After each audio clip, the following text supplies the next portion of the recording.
Hello, good evening, happy Monday. Welcome back to your weekly dose of real estate reality. I'm Jackie Baker. I'm a local agent here in Northern New Jersey, and welcome to my live stream. Thanks for joining me tonight. I have a really great guest tonight. I'm so excited. So the whole theme for tonight's live stream, it's fear and panic. Fear and panic has just been injected into everybody. When you go online and you're reading about the housing market, the economy, fear and panic seems to be the common theme that's going around, and everyone's freaking out over this housing market.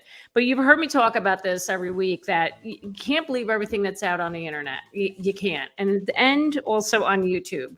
And I'm going to get into that today because there are some creators out there that like to instill the fear and panic and tell you that try to make you believe that the housing market is crashing, when in fact now it's really not. So I am so excited. I'm so honored. I'm going to bring on, where'd you go, Jon? Are you there? There he is. I'm back. Jon Schwartz, thank you so much. So Jon Schwartz, Jon is a real estate agent from LA. Thank you for being here, Jon. My pleasure. Oh my God. So I found your channel about a month or so back, maybe a little bit longer, a couple months. And oh my God, I was so excited when I saw your videos because, you know, you're calling out some of the housing market lies that are out there, right? So yeah, that's why I reached out to you and I'm like, I got to have you on because I talk about this all the time, and it's so ridiculous of all the stuff that's being spewed out there. Yeah. So I don't know. It's like, just tell me a little bit about what got you into this and into debunking all that. It was a couple months after the shutdown happened. When the market was coming back, but it was really unclear what was happening. I mean, like, no one knew what was happening. It was like a wild time. I mean, things were happening so quickly and so wildly. And I happened to catch a video by a young man who I think we'll be talking about tonight. Yeah. And I was like he was so kind of convincing. Like I was so sort of immediately taken by his delivery that I was like, is that true? Like, could that be right? And so I started doing my own research and really digging into National Association of Realtor numbers, California Association of Realtor numbers, census data, which I've done a lot of research into before, looking at markets outside of Los Angeles to invest in. I'm like an Excel nerd, and I can really dig into numbers when I want to. Right. And I was like, not only is this guy wrong, but it's like he's intentionally distorting the data to his audience. And we can talk about specific examples. Whenever you say the word go, we'll get into it. Yeah. But so I made one video about him and it got a lot of views, and I made another video about him and it got a lot of views. And now I've made like a half dozen videos where, I mean, honestly, I'm attacking these charlatans to get more views, just to be totally candid. People search for these guys and my video comes up sometimes and gets views. But what I'm trying to do is inform them as to not just what the real information is, but how these other guys are manipulating the data to spread fear and create this narrative that's emotionally gripping, but just not reflective of what's actually happening in the market right now. Exactly. And that's what drives me nuts. They're making money off of people's fear. You see the hundreds of thousands of views that they're getting. Yeah. Look, kudos to him. Great. Okay. You got a big channel, but really?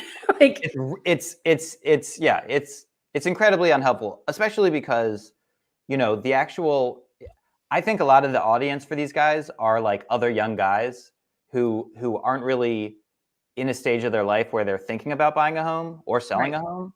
Yeah. And when if you're actually a person who's considering buying the first home, or actually a person who's considering stepping up or stepping down, and you chance upon these videos, you just get the worst advice, just the most terrible input. Yeah. And me and you are the people who work with people making these decisions, and they're real decisions. They're big life decisions. It's exactly. It's one thing to make stupid YouTube videos about like crypto and like meme coins and all the other like financial crap that went crazy during the pandemic. But like, you know, buying a house is like an emotionally fraught time, and it's a huge decision, like huge. Yes. It is. It is. And it's so, like you said, the emotion, right?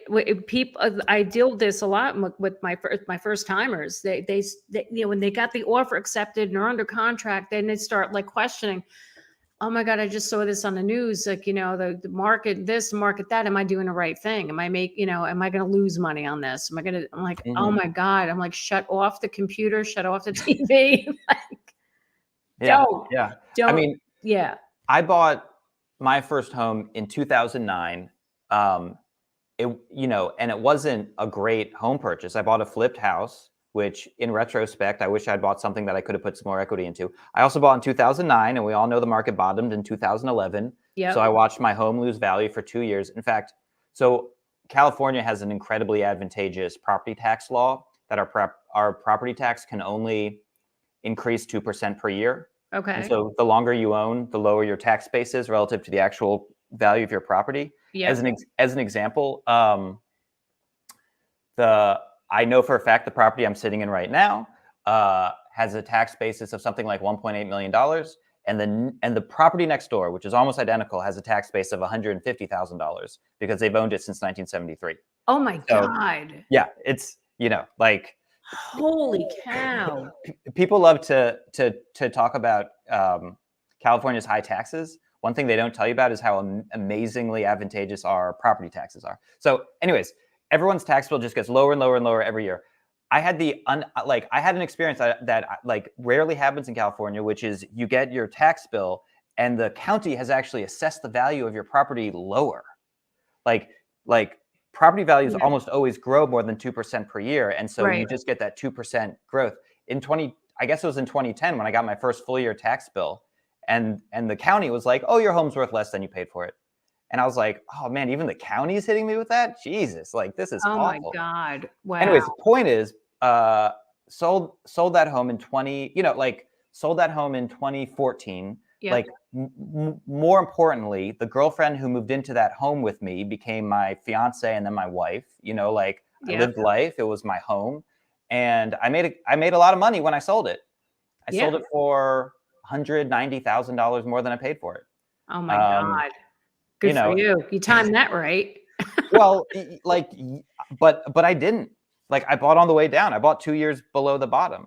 But like people live in homes for years, markets fluctuate. They go down, they go up, they go down, they go up. Exactly. And that's what people need to remember too. It's cyclical. You can't, you can't walk into, your first home and just stress all the time. Like, oh my God, am I losing money on this? Is it going to crash? Because it always rebounds. It always comes back. Yeah. So I lived it too. We bought our first house in 1998, and then prices went up. We were this close to selling it because, the prices were through the roof. We're like, oh, let's trade up. Thank God we didn't, because then everything came crashing down, but it came back. And then we were able to afford to get the house we're in now in the county and town we wanted to live in, because now we could finally afford it. Right. It came down, the prices came down enough where I'm like, okay, we can do this. And here we are 10, almost 11 years later. And now the value is back up again, like way before, like if we bought, prior to, say it was 15 years ago, this house was worth a heck of a lot more. And then again, it came down, we bought it, and now it's back up to that point. So it's good. So anyway, so I wanted to let's talk a little bit about what's going on in the market before we get into our friend. Right. I know. Sorry. Keep calling him our friend. I know. He's not. He's not. I know. But I mean that. I'm being facetious, John. Come on, work with me. Where's my mouse? Okay, here we go. So I know we talked about this. You love Redfin data. Redfin is good. They do put out a lot of more. They put out good recent data. It's probably off by 5%, 10% in either direction, but they put it out weekly and it reflects the previous week and it's current. It gives you a pretty good idea of like what's happening. Right. But it's not the be all end all. It's not NAR, it's not CAR, it's not Case-Shiller. No. It's so funny. NAR, CAR, we have NAJAR for New Jersey. So it's so funny. We have GLAR, the Greater Los Angeles. GLAR. Oh my God. Yeah. For any non-realtors watching, AR stands for Association of Realtors. Yes. So. It's just funny, all these things. Hold on one second. Yeah. I got to find this article. I don't know where the heck I did with it. No, I don't want that. Sorry. Oh my God, John, I'm sorry. No, Hold on, my friends. 1 second. Oh, there we go. I was in the wrong thing. I can't believe I didn't have this thing up. I had every other article up, but not this one. Hold on. Bear with. Okay, here we go. Okay. So with Fortune.com, I've just been finding lately, I feel like they're more real and they're more on top of like this. I love this headline. Things are getting really weird in the housing market. And like you had said, it's a weird market. So what's going on now? They're saying that it's stabilizing, but it's not. Like half the country, you're seeing declines. The other half, we're still seeing prices increase. Mm-hmm. Right? So all right. So like New York. Now they predicted this in the beginning of the year that parts of New York were going to be seeing, there's going to see a price increase just because of the affordability. It's like upstate New York, right? Maybe not there, but yeah, like over here, you see this in blue, 2.31%, like all this here. So let me go back. I'm sorry. So it says here, through the first few months of 2023, the U.S. housing market continues to show signs of stabilization. Existing and new home sales have inched up a bit this year, and home builder confidence has improved. And firms like Zillow, CoreLogic, and Black Knight have all reported positive month-over-month home price increases. Yeah. Increases. That's the key word. They're going up. And like you said yourself, like it was weird. Like we thought the prices were going to be coming down in this market. And it's not, it hasn't happened. Yeah. It's not happened. It's mind boggling how, I mean, when is this inventory issue going to get resolved? I think it's going to be a really long time. I don't know. I mean, you're seeing it out there. We just talked about this with LA that and it's funny because they were saying this year that the West Coast especially was going to get hit and see major price declines, but you're not seeing that. Well, so if you want to talk California for 1 second, California is unique in that it's the biggest state, and Northern California and Southern California are really like different states. They're very different geographies. Mm-hmm. And Northern California, which is where we have, San Francisco and the Bay Area, is getting hit real hard. The price declines are very significant. However, the counties with the biggest price declines are the smallest counties. So you hear about Alameda County being down like 25% or something. And that's where, I may be confusing my counties. The county that San Jose is in, the county that Silicon Valley is in, has suffered like huge price declines. Well, yeah. But there's something like 100,000 houses in that county. And, like not to say prices aren't dropping, but, that's compared to the like several hundreds of thousands of homes that are in Los Angeles County. Southern California has seen less price decline than Northern California. We've seen price decline by a handful of percentage points. But what's interesting, and this is what we're talking about, is that inventory is so low. Inventory is always low in California. That's like the California story. Obviously, really? Well, yeah, I mean, so rent is extremely high in California. Yeah. And home prices are extremely high in California. Right. And broad strokes, it's because more people are trying to live here than we have housing to support them. Not like every month of every year. Like obviously, if you're looking at the market in San Jose right now, there'll be more houses than usual. But it's a tough home market here. Like we usually don't get north of like 4 months supply. Like 3 months supply is kind of normal for like the Los Angeles area. Okay. Like we were talking before about, to to step back and reference that, like good homes are in very low supply, and the competition for them is extremely stiff. Mhm. I told you about a duplex that I listed 10 days ago. Yep. It got 10 offers, which is a ton, and many of those offers were not investors. They were people who were looking for homes in the neighborhood, and they just can't win the bidding on single family homes, and so they thought, well, I guess I can become a landlord and live in a duplex, because there's such a dearth of like high quality listings.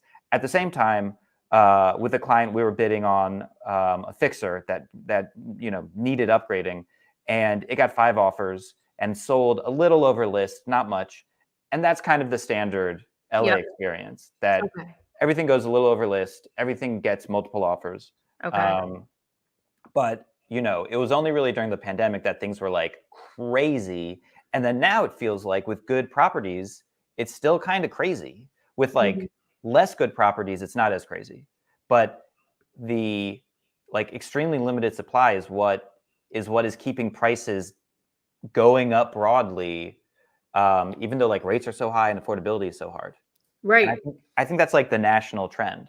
I agree with you. I totally agree. We see that here in Jersey, but it's funny in Jersey, like you're saying, just over ask. I mean, there's no such thing here in just over ask. I mean, 50, sometimes 100,000 over asking. It's just, it's Outside. outrageous, outrageous. So there's an agent from New Jersey. She's not on tonight. I don't see her.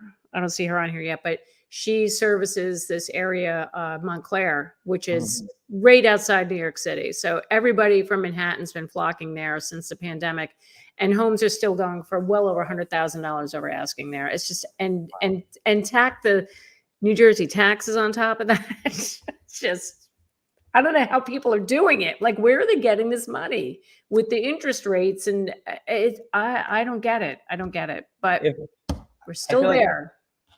If I've learned anything the past year, the last calendar year, it's that human behavior is like this wild factor in housing prices. Like in 2022, I certainly didn't see, and I think many people missed, that home buyers would be in such a rush to buy as soon as rates started to climb. And that hiked prices up so steeply. Prices like shot up in the middle of 2022. Yeah. And then when rates peaked, they fell back again. And net for the year, like National Association of Realtors says that overall appreciation for the year was 10.2 or 10.8%. I was just arguing with someone in my comment sections about this. But and by overall appreciation, I mean the median home price in 2021 to the median home price in 2022 for the annual median, the growth was 10% nationally. And so for the year, it's like, oh, it was actually a historically great year for real estate. It was about half the growth of the previous year, but that's because 2021 was like bonkers insane. That was an anomaly. 21. I'm sorry, that was just an anomaly. Well, and so was 2022. But if you look at the graph, what it is that we just didn't see how aggressively people were going to go after houses when they heard that 3% and 4% rates were going away. Yeah. And right now, I think what's happening is that we didn't appreciate how quickly people would acclimate to rates starting with the 6. And people have acclimated, and now they're going out and they want their houses. That is such a good point. That is such a good point, because you're right. People, I just read that. I forget where. Just recently, I just saw it. Was in the article. It was one of the articles you sent. Yeah. Thank you. Old lady here. But that they're saying now that people are used to it. They didn't think it was going to happen, but here it is. Here we are, because it's still historically low. It's still historically low. I mean, it's not 10% or 18% like we had back in the 80s. It's still low. But the problem is the prices are just too high. I don't know. No, it's true. It's outrageous. Outrageous. If you look at the Redfin tracks like the average mortgage payment, or the mortgage payment on a medium priced home based on where rates are, and it's around $2,500 right now, and it's been hanging out at $2,500 for about 2 months. And I feel like that's the threshold. Like, we've reached affordability threshold. Like prices, so people who watch the guys that we're going to attack shortly think that we, the realtors, set home prices.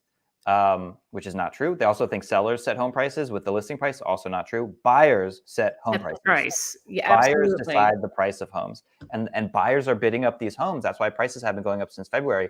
What sellers do is dictate inventory, and inventory is very low because a lot of homeowners just don't want to deal with 6% rates when they have a 4 or a 3, and have a ton of equity in their homes. And then us, the realtors, we just man the register. Yeah.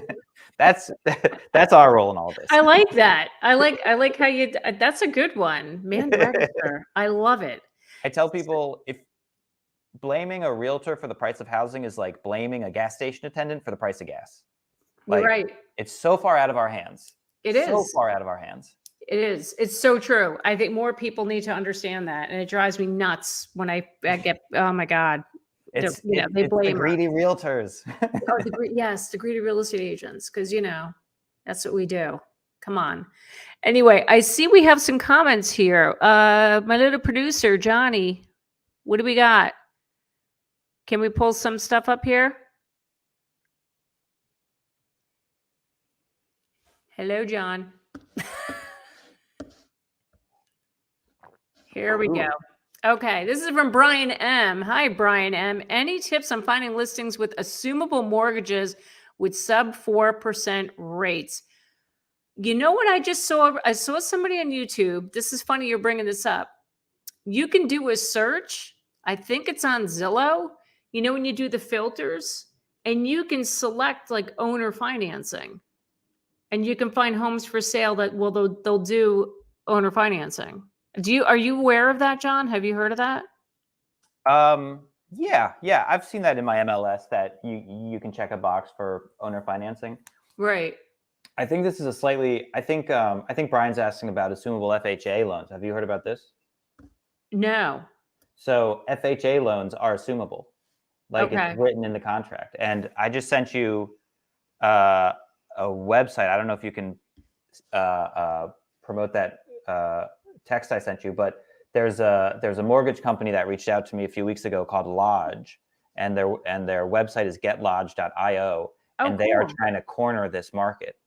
Really? So like this will like, and they're actually the second company that I've heard of that's doing this. But the idea is FHA loans are assumable. If you qualify for the assumption, you can assume someone else's FHA loan. And a lot of FHA loans that were written in 2020 and 2021 have rates that are like below 4%. And so the idea is you assume the existing loan, you take out a HELOC to cover the difference, to like 80% equity. Yeah. And then you put down the down payment for the rest. So then what you end up with is a blend between like a 3% FHA loan and a small portion of a HELOC at like 8% or something absurd, but it blends out to like 4.5% or 5% instead of today's 6.5%. And so this company the website's getlodge.io, but the company's called Lodge. The dude who runs this is named Connor. He's like a young tech startup kind of dude. And they are trying to be like the way they make money is by facilitating the assumption and writing your HELOC. So they make money as a mortgage company. But they basically made some technology to search listings and public data to find homes that are for sale for which the homeowner has an FHA loan. Wow. So there's my tip, Brian M. There you go. See? Look at that. That was awesome. Oh my God. Thank you, John. And I know there's at least one other company doing this. That is so cool. So Google that. All right. We will Google that. All right. We got anything else? Oh my gosh. My friend Brian Wan. Here, Brian. How are you, Brian? Welcome back. You weren't here last week. Real estate mindset. I made the mistake of watching this YouTube channel called Real Estate Mindset, who still thinks the real estate's going to crash. Yeah, that's another channel. Have you seen that one, John? Yeah. Real Estate Mindset. I feel bad because the dude seems real earnest. He seems like he's like a dad, and also he got burned during the Great Recession. It sounds like he bought a house with with a teaser rate back in like 2007 and lost his house. And it seems like this is going to be very harsh. Is it okay if I'm a little harsh, Jackie. It's okay. You're free to speak. It's fine. It's like this guy. It's like this guy is on a mission of like personal vindication, and like his personal vindication is like proving that this is going to happen again to other people, so he can prove that he's not a dope who got himself into trouble in 2007. I know that's harsh, but you know what? I don't think you're wrong. But what's funny sense. about Real Estate Mindset and Nick Gurley, let's just say it. Okay, call it out. Nick Gurley's doing this now too. Yep. A lot of these dudes are doing like, they're making videos in front of property, like at real places. So Real Estate Mindset, he's been going to these housing developments in Texas. Yep. He just films himself walking through these giant housing developments. And he's like, look at all these homes. This is a disaster. None of these homes are going to sell. This is a disaster. So, and what he's presenting to you is something called anecdotal evidence, which is when you take like a specific example of something and you say, look at this one specific example I found. Ergo, everything is like this. Yeah. And so it like, what, and he's like on site. So you're visually seeing like dozens and dozens of houses receding into the background, but he doesn't know what has sold, what hasn't sold, you know, what's being held for sale later, what's under contract and not. Yeah. And it's just this like anecdote. It's like literally the videos are like, look at the frame, look at all these houses. Yeah. This is a crash happening. And Sorry. Nick Gurley does the same thing. He's been making YouTube shorts. He's been making a lot of YouTube shorts. Yes. And he makes these videos where he's standing in front of a house and he's like, this house has been on the market for 7 months and they've had to reduce the price $100,000 and they still don't get it. And pretty soon all the sellers are going to be in this position. And it's like, yeah, I mean, that's a house that's overpriced and has been on the market for 9 months. But I mean, I just sold a house that got 10 offers in like 10 days. So like, you know, exactly. like, do you want to go anecdote to anecdote or should we actually look at data? And the reason they're doing anecdotes now is because the data is not good for the narrative they're spinning. Exactly. Oh my God. Yeah, you're right though. It's so funny because I've been seeing that a lot where these guys, the Real Estate Mindset and our friend, sorry, they're going with the going in front of the houses. It's like, how do you know that house isn't under contract? What do you mean? Like people are, you know, they just built these houses and they're just sitting there and no one's buying them. Look, we own property in Delaware and we own a place in a community where they're still building like crazy. And I think there's only like 9 townhomes left and the prices are back up again. They're through the roof again because there's nothing left for sale. Mm-hmm. They're going. They're still offering some nice incentives. You know, they're throwing like $20,000 towards closing costs and whatever, but still they're going. So those guys freaking drive me nuts. What I think is funny is like Nick Gurley, who I will just pick on until you cut my mic. I forget the date he graduated college is on his LinkedIn. He's around 30. He's 30 plus or minus a couple of years. He's too young to have been considering buying a home during the Great Recession. I was shopping for a home in 2008. As soon as it was clear that like the bubble had burst, I was like, ooh, I'm going to take advantage of this. I've saved up some money. I was in my late 20s and had been working really hard for, since I graduated college. And what's funny is Nick thinks that this property he's standing in front of is what a crash looks like. Mm-hmm. And I don't know if you remember 2008, but like there were so many homes on the market.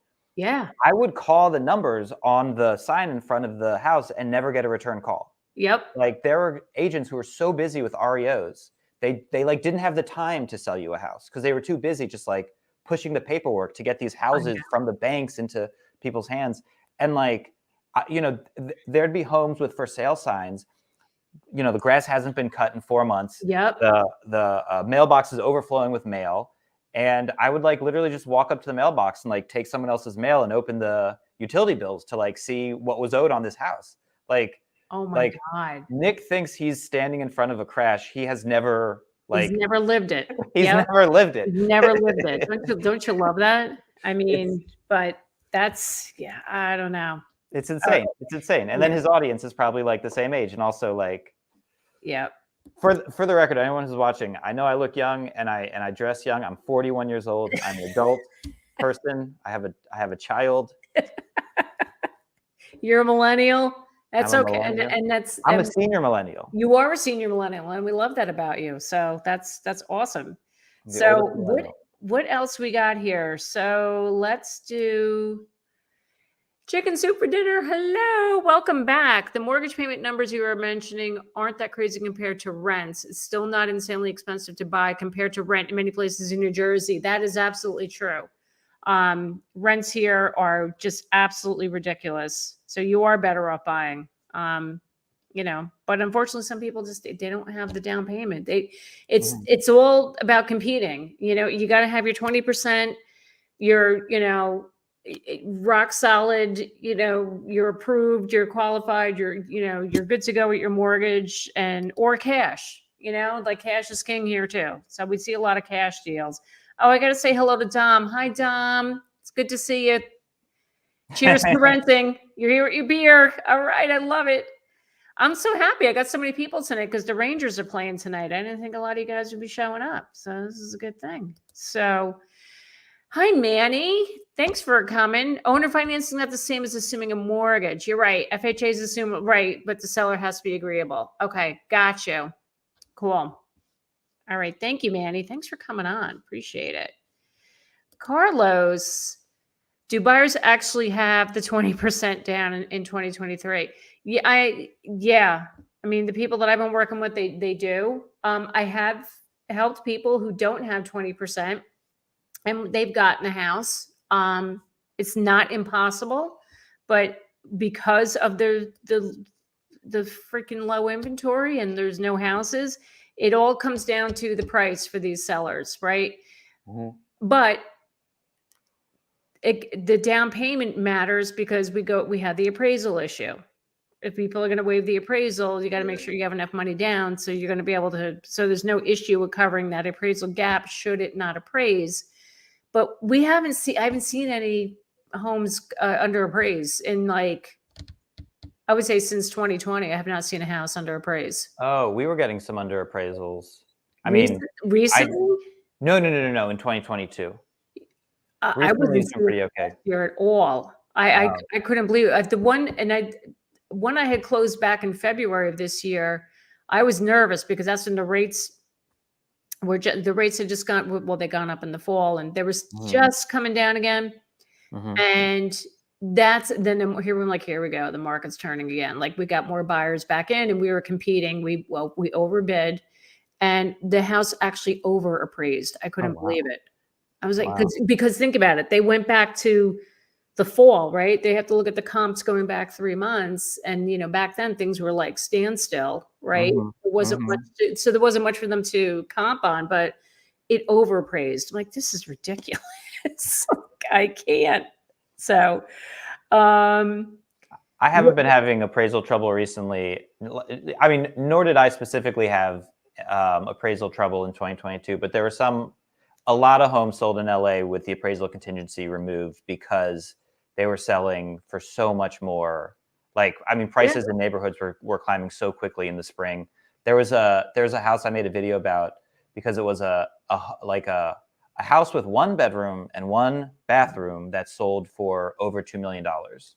And, and it's not like it was a development lot. Someone was going crazy about like a shack in San Francisco that sold for $2 million. And it's like, yeah, but they're not buying the shack, they're buying the land. But this was like a house in this neighborhood, Echo Park, that I used to live in. It's a very cute neighborhood, hilly, lovely, small. Yeah. And, some home buyers were like, I don't care. Like, I want to secure a place in this neighborhood. I don't care. And, yeah, that's what I say. How bad do you want it? That's how people are. They're like, how bad do I want it? I want it that bad, and I'm going to pay. So I just want to bring this one up. Phantom Games. How are you? Walters. Scott Walters. Scott Walters, my brah. I like Scott. He's okay. Wait, the guy with the white beard? No. Scott's. Hold on. Let me look him up on my end too. Yeah, go. You look him up on your end. There's a dude. No, Scott, I know who he's talking about.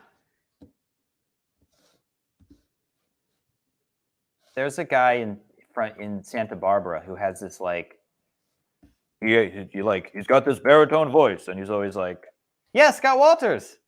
Yeah. Oh, I can't stand Scott Walters. You like Scott Walters? He's all right. I mean, Oh my gosh. yeah.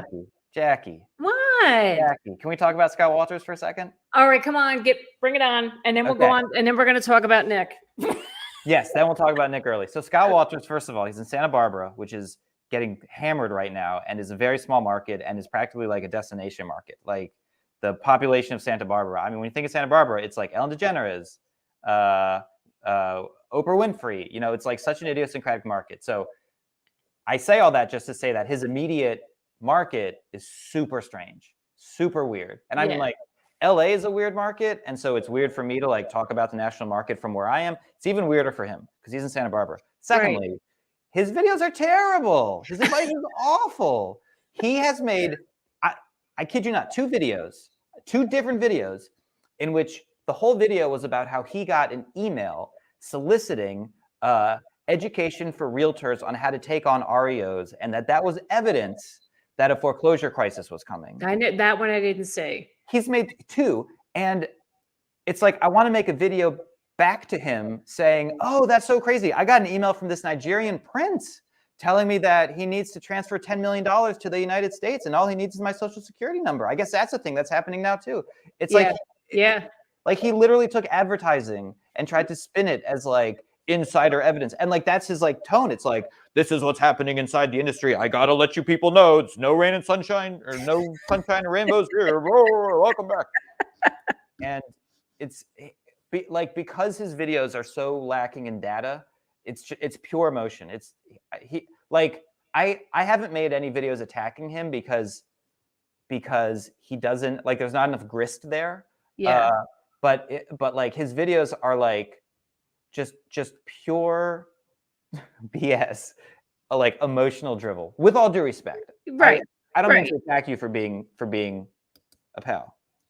Well, I don't think it's that bad, but anyway. But I see your point. I see your point.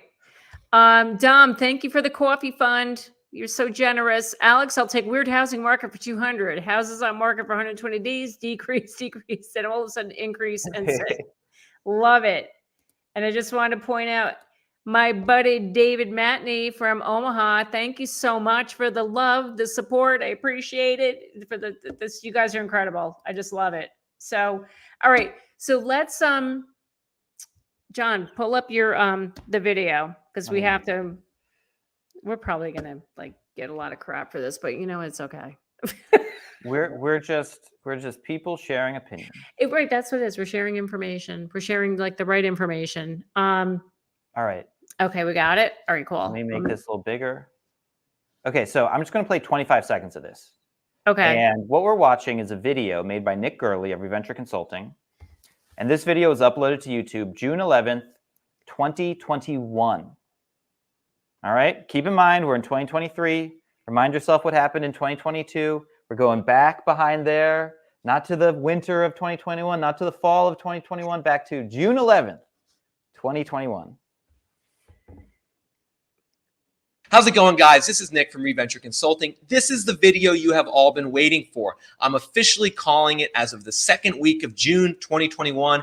The U.S. housing market crash has started.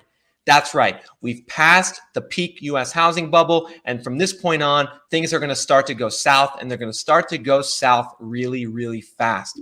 How do I know this? Well, there's 3 real-time indicators that I'm looking at right now that are all pointing in a very negative direction for the U.S. housing market. And these are...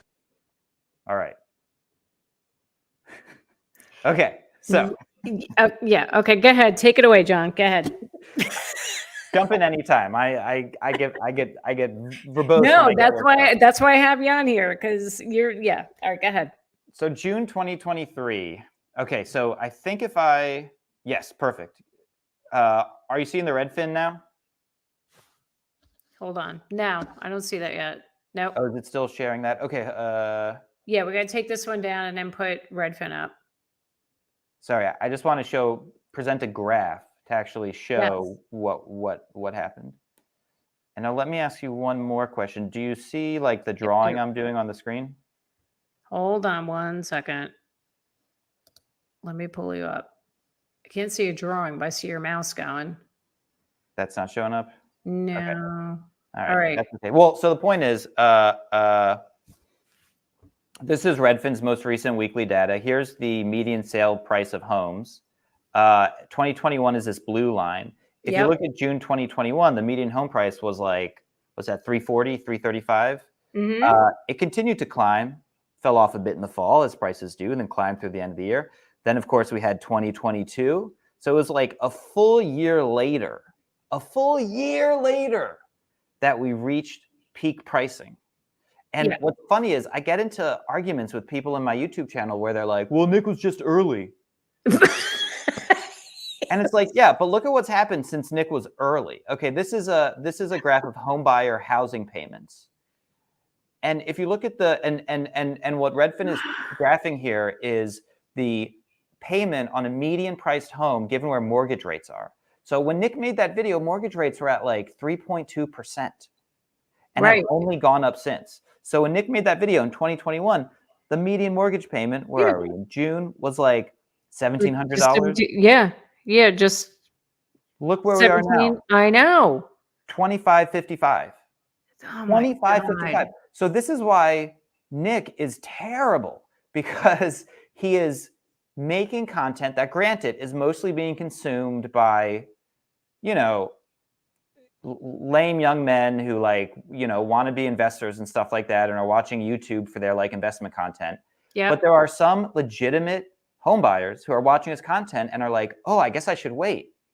And I wonder how many hundreds or thousands of people didn't buy a home in the second half of 2021, having watched that video, when that was, in retrospect, literally the last good time to buy a home. The best time to buy it, because the rates were still so darn low. I mean, that's. And look, as soon as you get to 2022 on the graph, the payment just shoots up. I know.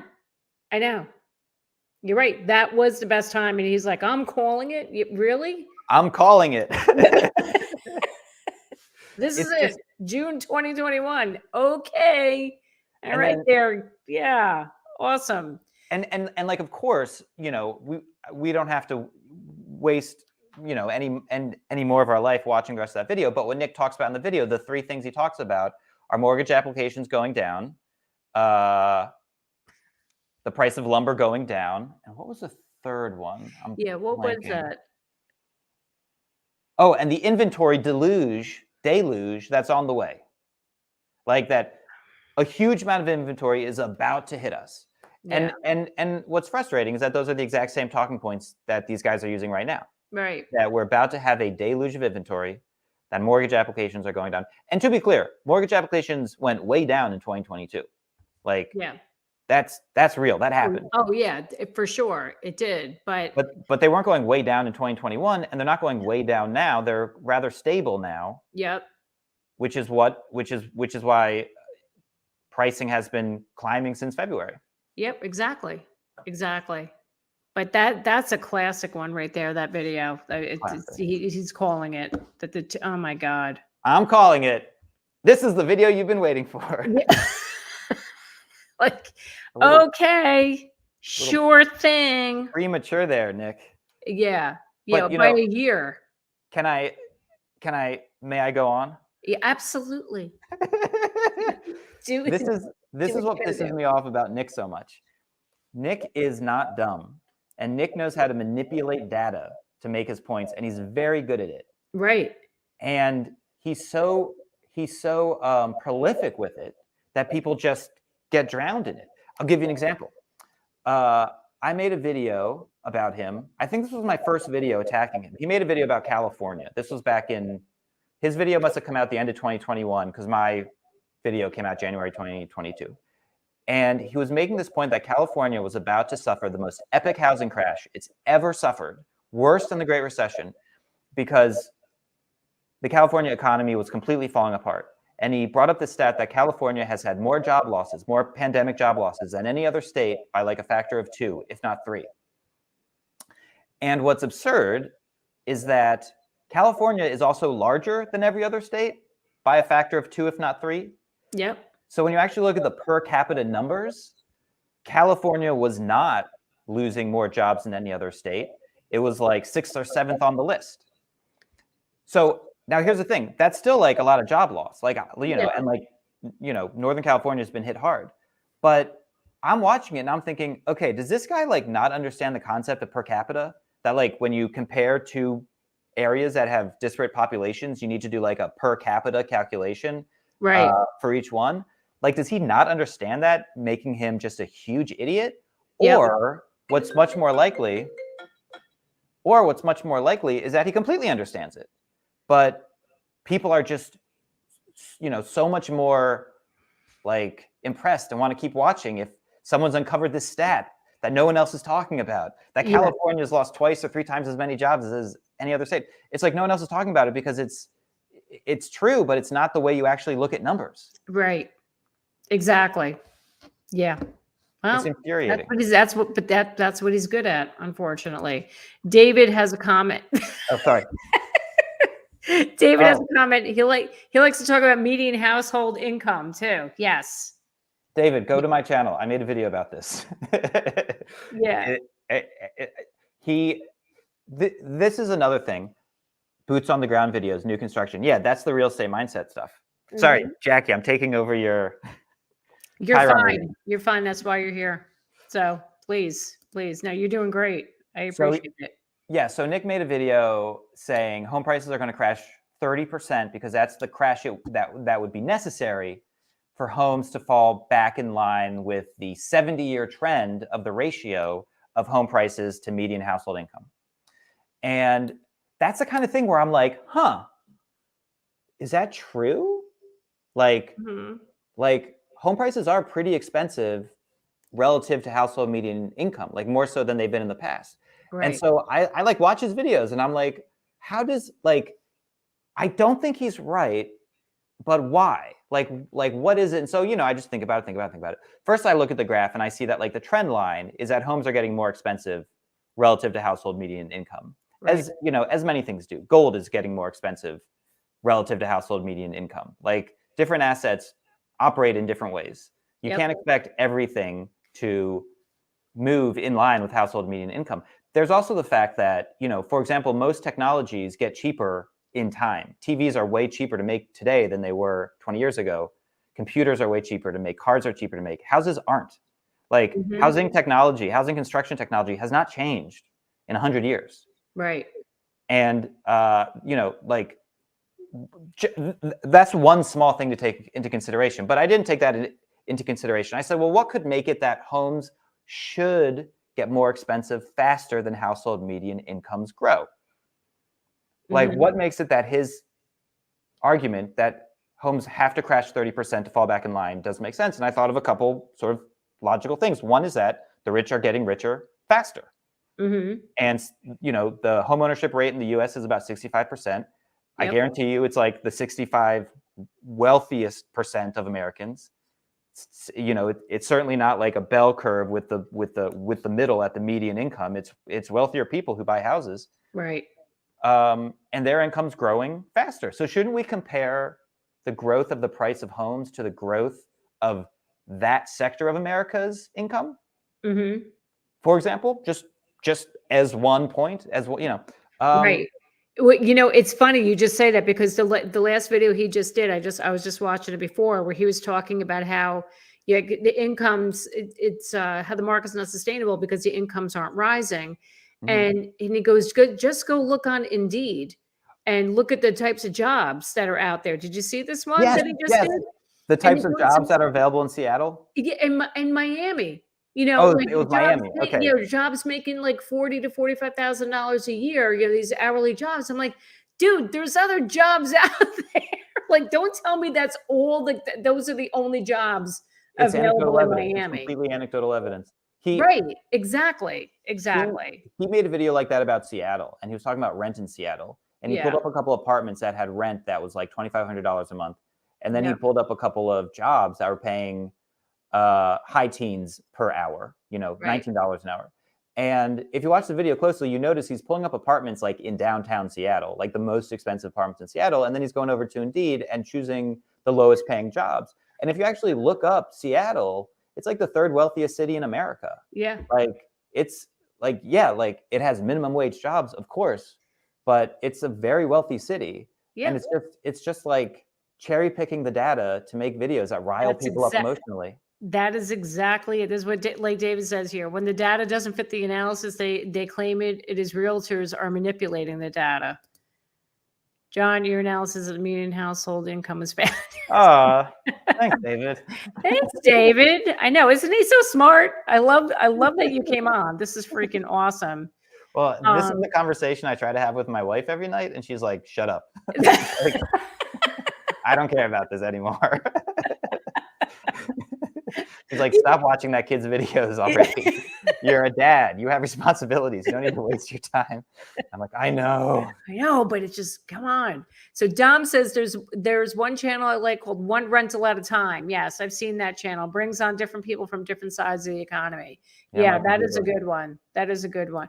I just had a thought. I'm like, what if somebody's doing a live stream and bashing my channel? I don't know. Like, anyway. Jackie, you're not asinine enough. You would need to turn up the like dumb knob like 40 degrees and spew a lot of crap. Is that what you're telling me? Yeah. This Mike, hey Mike, I only follow a few Sacks, Michael Bordenero, Jason Walter. He does like 10 videos. Jason Walter, yes, he's another one. Do you ever watch him, Jason Walter? Let me look him up. Jason's good too. He's the one who paces around Florida, right? Oh no, that's Michael. Jason Walter's good. Jason Walter's great. He just does market updates. He just like reviews data. Yeah, exactly. And Michael Bordenero, I like Michael a lot. Oh, wait, is that the guy who's pacing around Florida? Michael's the one in Florida that walks around with the sunglasses on. Yeah, I don't like that guy. Why? Oh my God. Come on. Throw me. I like data. I like people who present data. You like data. Okay. And Michael's just pacing around Florida, kvetching. I know, but you know what? It works. It works. Maybe that's what I need to do. Should I like pace around New Jersey somewhere and like, spew information? Maybe I'll get more views that way. Yeah. I mean, yeah. What do you think? Anyone who can rant into their phone on their 20-minute walk and then YouTube pays them a couple $100 for the video, like more power to you. Yeah. I'm not going to do that. David even says, I have to admit their videos do compel me to watch them. They do. I know. I don't know. I think I should do a poll. Like, do y'all think I should go down to the Jersey Shore and like walk the boardwalk and do a video from there? Like with my selfie stick, walk around. Sorry. That'd be really funny. But anyway, oh my God, John, this is good stuff. This is really good stuff. And I think you shed a lot of light for people tonight on this because I mean, it's easy to get sucked in, and that's what's so frustrating. It's way too easy to get sucked into this negativity and the fear and the panic and all of that. And I'm so grateful that I found your channel because you're like me too. We put the facts out there, and I come out there and I say too, the market is not freaking crashing, but yet these guys are getting hundreds of thousands of views. I mean, I'm not here to whine. Look, my whole goal for this channel is to educate people. And, if I help one person, I'm happy, Well, I think you and I have similar aims for our YouTube channels as relate to our business as realtors, which is to put out helpful information and attract people who vibe with us. Exactly. That's the whole goal. And, what you have to keep in mind when you're watching Nick Gurley and these other guys is that, well, not all of them, because many of them are realtors, but specifically like Nick Gurley is that he's not a realtor. As far as I can tell, he doesn't have any he's not job outside of making YouTube videos. He's not a realtor. No.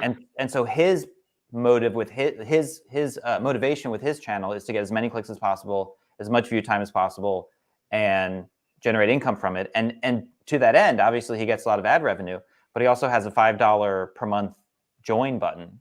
Yes. Where you get, secret access to the secret files. I never understood that. I don't know if I would ever. I don't know if I could do that. So yeah. Well, it's and the thing is, he has hundreds of thousands of subscribers. If he has a few thousand people who've clicked join, I mean, he's making like a lot of money from his channel. Like, he's very incentivized to make videos. In fact, he put up a YouTube short today about this recent Redfin article. Wait, I think I can get to it really quickly, just to show you how sort of like transparently duplicitous this dude is.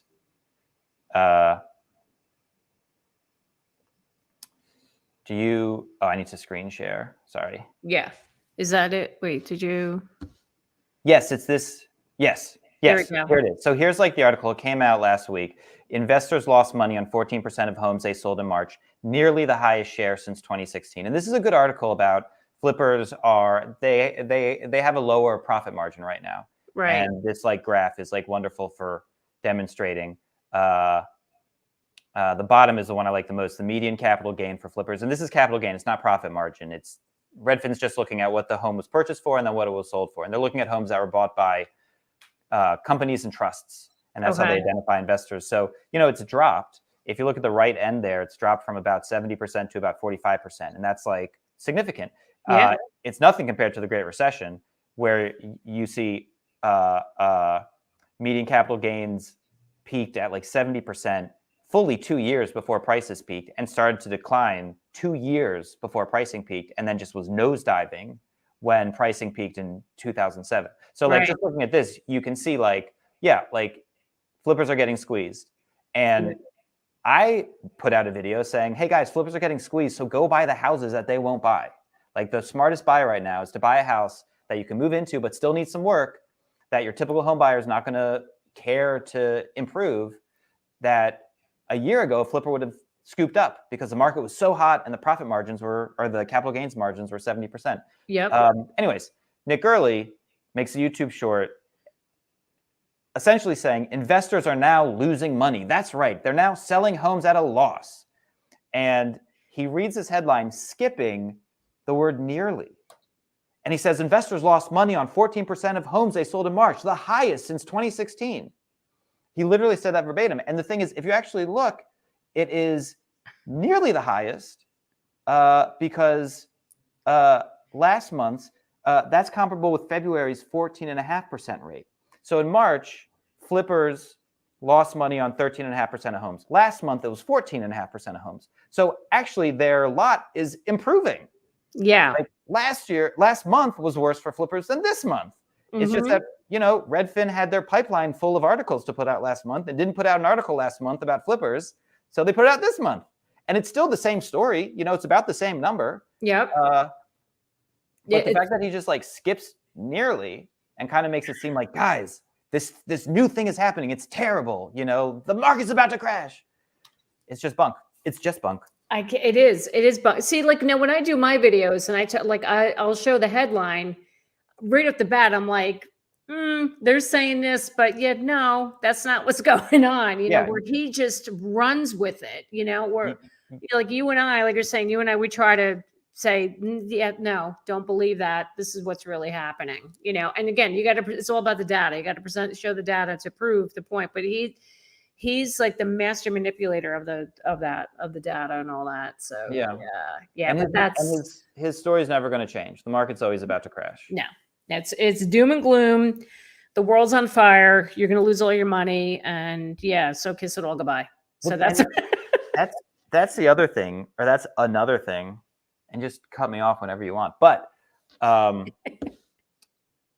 you know, someone asked me on my channel recently, like, what's a market crash? A 15% drop or a 20% drop in a year?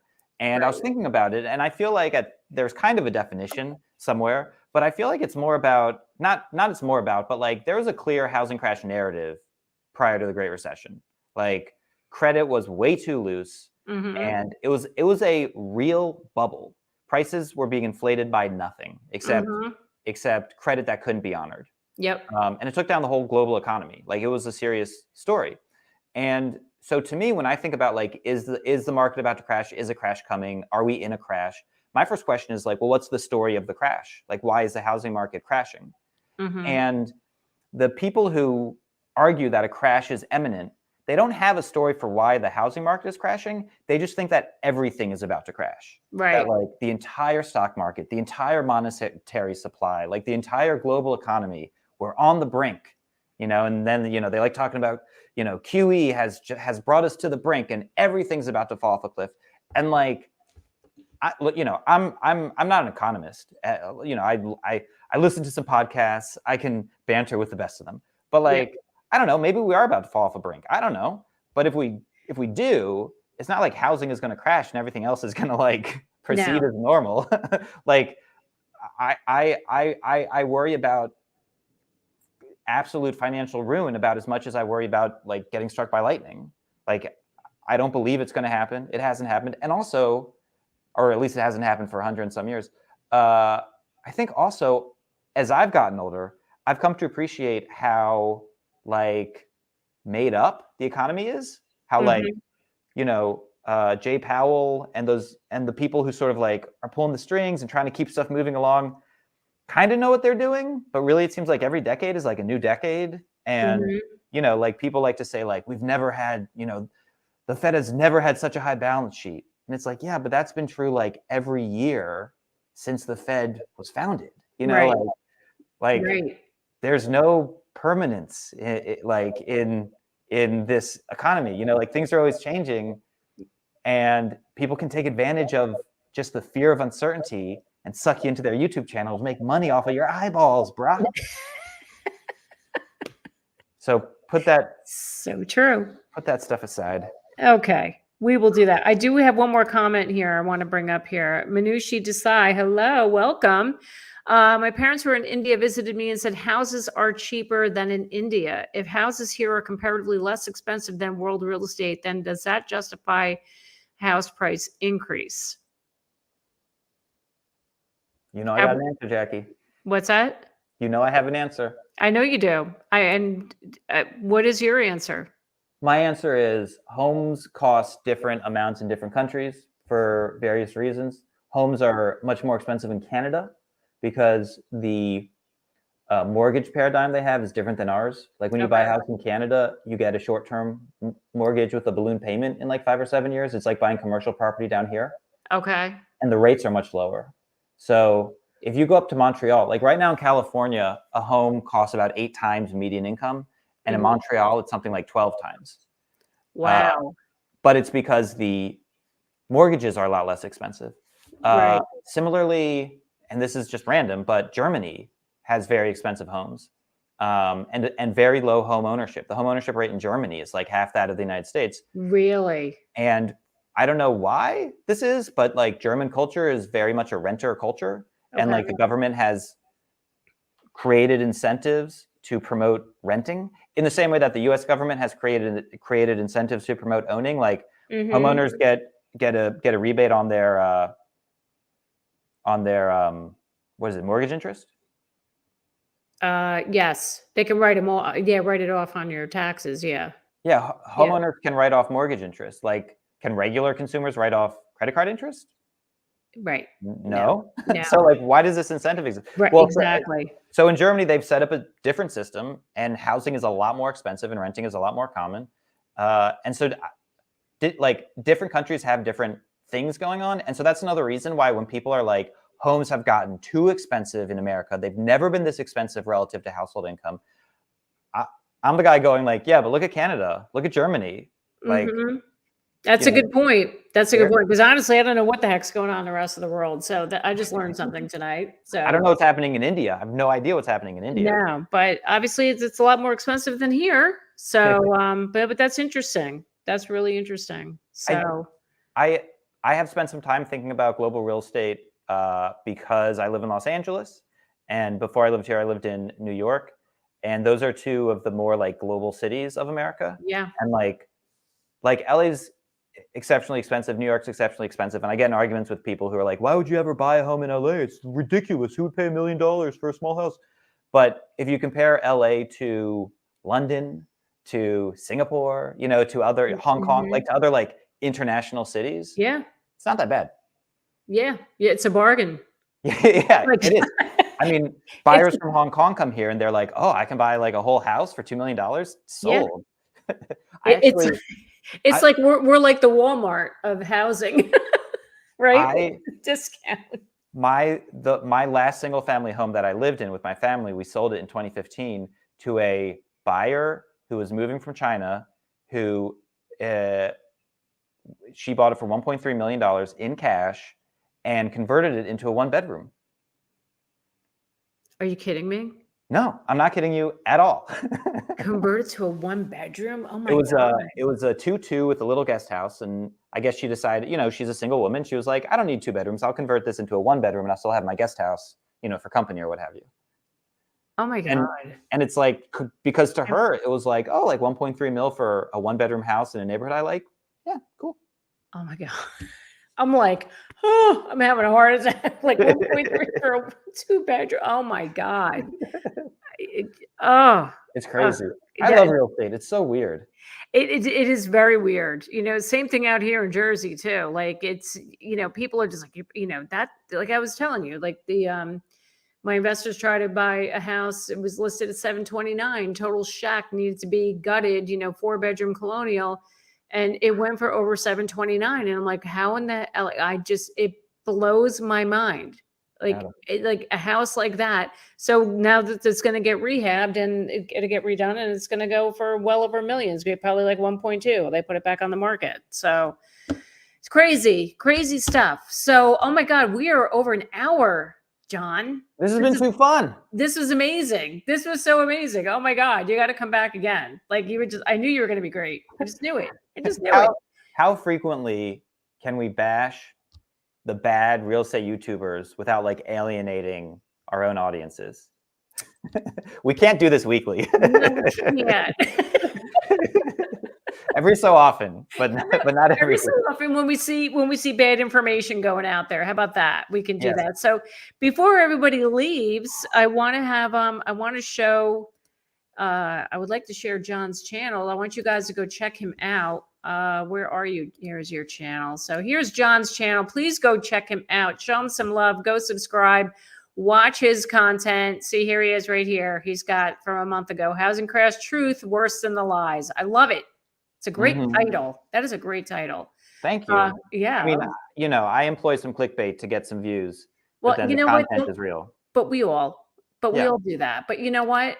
We're doing, we're still putting out the right information. Right. That's my whole thing. Like, I want you to watch me because I'm going to tell you what's going on. I don't want you to see all the BS. I'm not going to give you the BS. Just like as you're doing that as well. So we should do like a Mythbusters, like whenever there's a big, like kind of like a prevalent motif in like the bad YouTubers videos. We don't have to call out names. We don't have to attack anyone personally, but we can be like, you may have been hearing about a foreclosure crisis. Well, guess what?